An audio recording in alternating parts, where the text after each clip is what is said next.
Hey y'all, Cloudstone Curious here with some Commander gameplay via untap.in. Now, if you haven't seen my video on my Golos big mana build, definitely check that out before watching this because I'll be playing that deck and I do explain some of the strategies I'll be using in this game in that explanation for the deck. So again, this game is played with strangers online, so you might see some weird behavior, but I think the game did show off what the deck can do. So let's get started.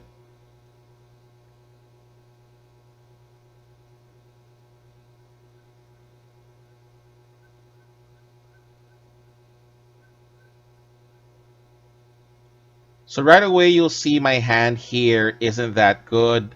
I have the Changeling hero, which you definitely don't want in your opening hand, but I do have ramp, I have draw, and I have removal. So we're keeping that, and I have the lands to cast those spells. So we're keeping this hand, hoping everything works out. I'm playing with a Nethroi deck, Uril, the Miststalker, and an Esika deck. But as you'll see in a bit, something weird's gonna happen with the Uril deck. I don't want to preempt that. Esika, Nethroi, and Uril. So just some pre-game banter. Someone's calling out the deck for being so expensive, but you know, like play whatever you want. It's an optimized game anyway. So there's less expectation that people are gonna be nice, I suppose. It's gonna be a bit more cutthroat. Alright, we're starting. Okay, plays an Evolving Wilds, cracks it to fetch.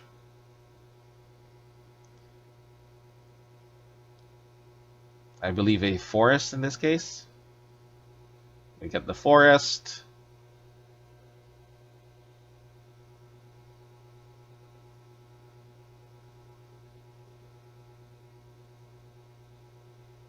And there we go. The Uril deck changes their mind and decides to go with another deck. And this has got me confused. We've already started, but I guess it's first turn, whatever, it's fine.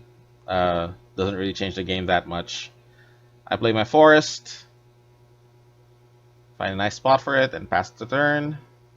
And we see the Orvar deck come out. Now the Orvar deck's really strong. I've piloted something like this. Esika player plays a command tower, which is good, and you'll see why in a bit. Nethroi plays a swamp.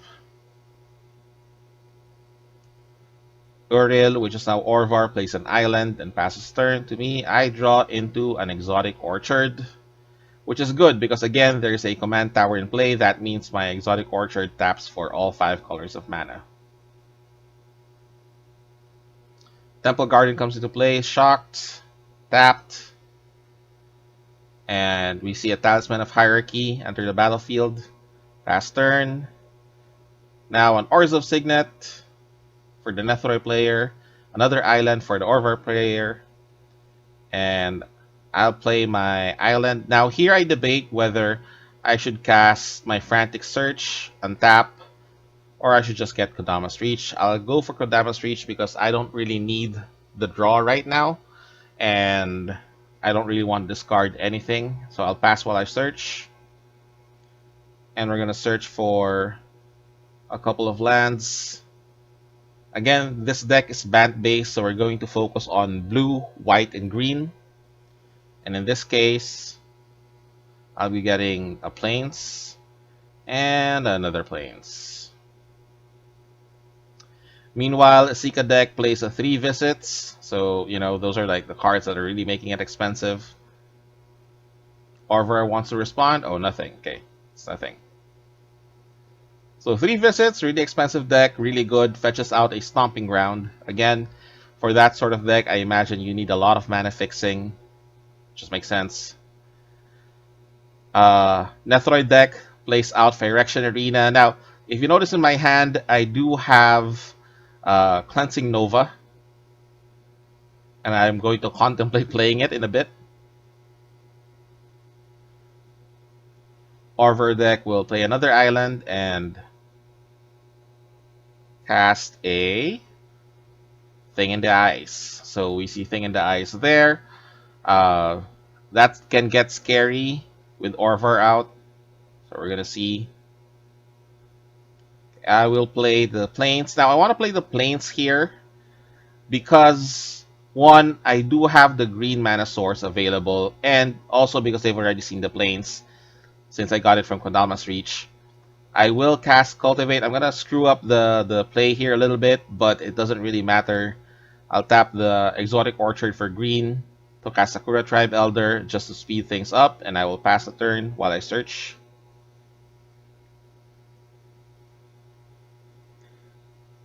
So at this point, again, we don't really need all the colors. The deck doesn't work that way.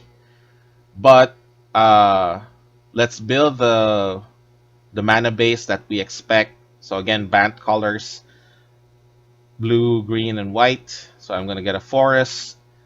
And let's get a mountain here. Just to vary it up in case I draw something I do need. I do have all the colors fixed anyway. And I have an island in hand, in case I need to play that. Now, Esika plays a Karametra, which will be a problem. I have played against this deck. This deck goes bonkers.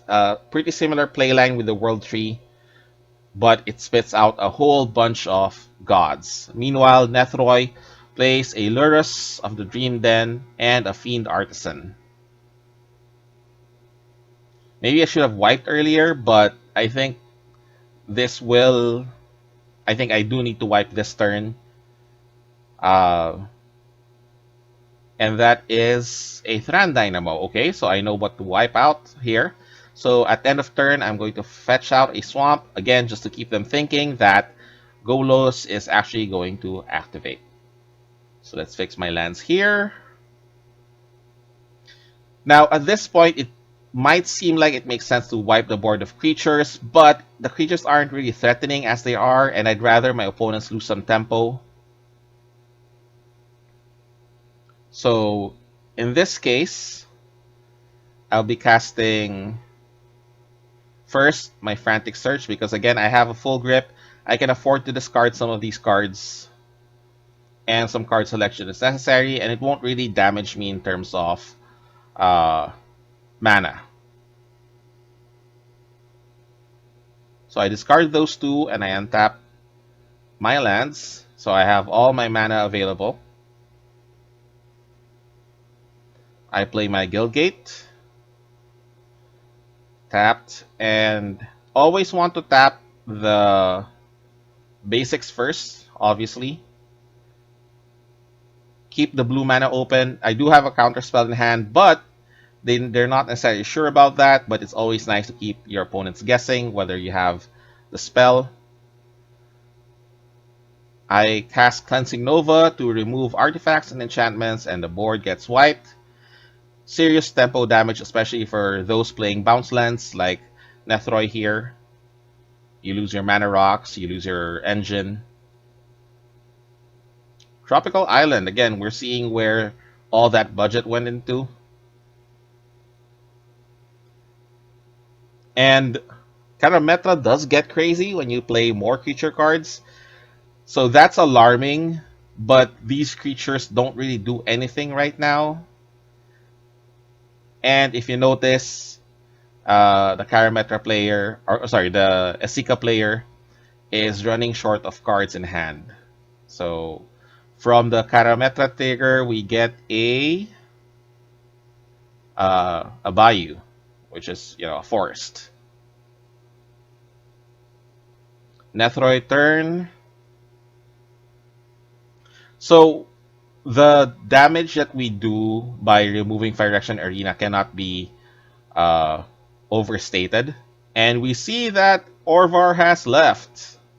Yeah, that was a really serious blow. But again, you really don't want that kind of gaming here. But sometimes it's unavoidable. Maybe, you know, think the best of people. Maybe he had to, or the person had to be called away.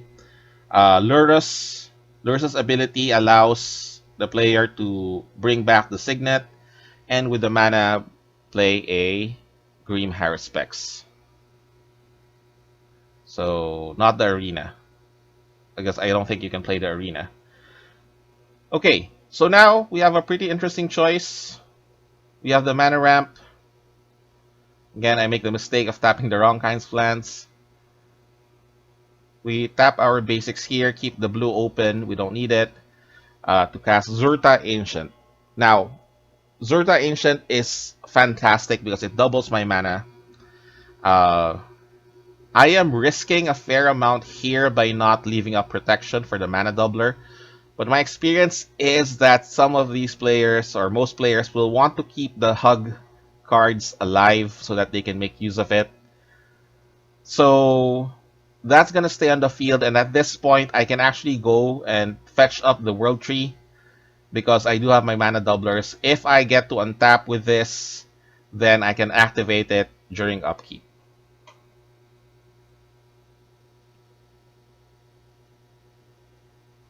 So again, not too worried about the Esika player because not a lot of cards in hand, hasn't been drawing cards. Lots of land though, so that's a concern. But I'm gonna win next turn if everything goes well. The only other opponent that I need to worry about is Nethroi, particularly because of something like Path to Exile, Swords to Plowshares. And in this case, Esika will actually be played the other way around. I believe, I don't know the name of the enchantment, if you remember, or I'll look it up later, but that's not really going to matter because this is going to happen next. Okay, let's see. That's a Deep Forest Hermit. Okay, bunch of nutty boys with squirrels.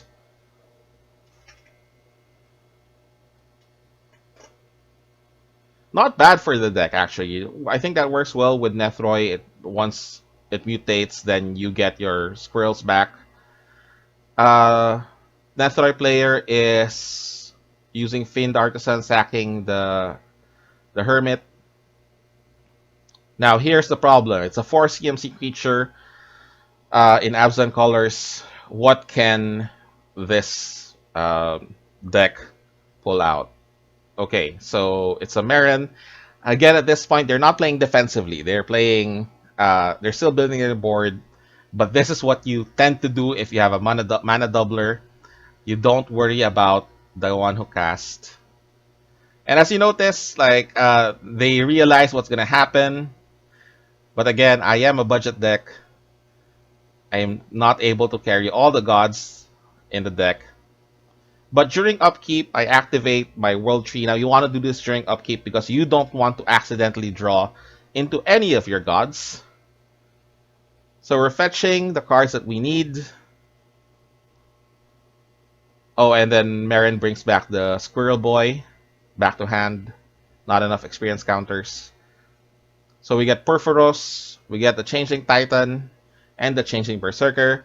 Now, if you notice, I still have 6 mana available. I can actually cast Changeling Hero. I don't have 19 other gods. But then I'll show the champion here. So the Titan exiles the Berserker. The Berserker trigger doesn't even matter because I can just choose not to champion, but I have nothing to sacrifice. I draw, and I draw into Rude Awakening. I tap 3 lands for 6 mana, and I float a blue. I select the mode to untap. And again, there's no blue player. I'm not too worried about counter magic at this point.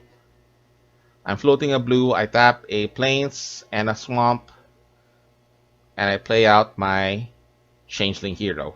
Now, if anyone had any responses, I do have an Arcane Denial. But since there doesn't seem to be any, I will target this instead.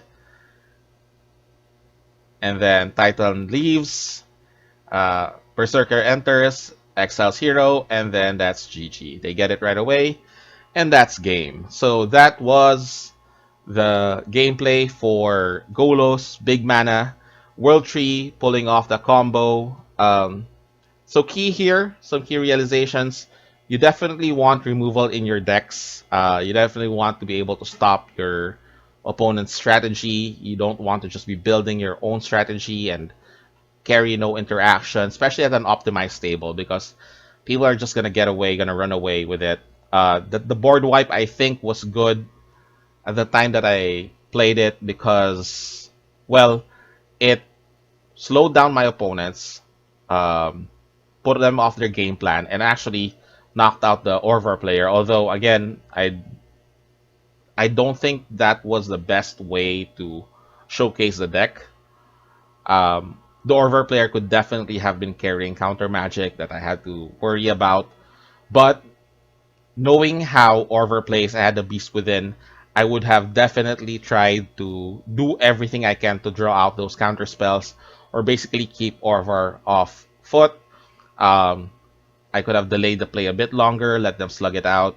But that being said, you gotta be flexible. You gotta know when to pull your punches and when to just go all out, when to risk it. That was a risky play though, keeping that hand. But again, I had the Kodama's Reach, the Frantic Search, and the Beast Within. So three things that you definitely want in your deck, in your hand at all times, because then that allows you to respond to a whole bunch of things. You also have three lands, so even if I didn't draw into any of the lands the next few turns, I would still have something to play. And that was it. That is Golos Big Mana. I hope you liked that gameplay. If you did, please leave a comment, like this video, and subscribe. If you haven't seen the original, or rather the deck brewing uh, video, you can watch that on my channel. I'm going to link it here in the comments, or I'm going to link it in the description of the video. And I hope your day's going well.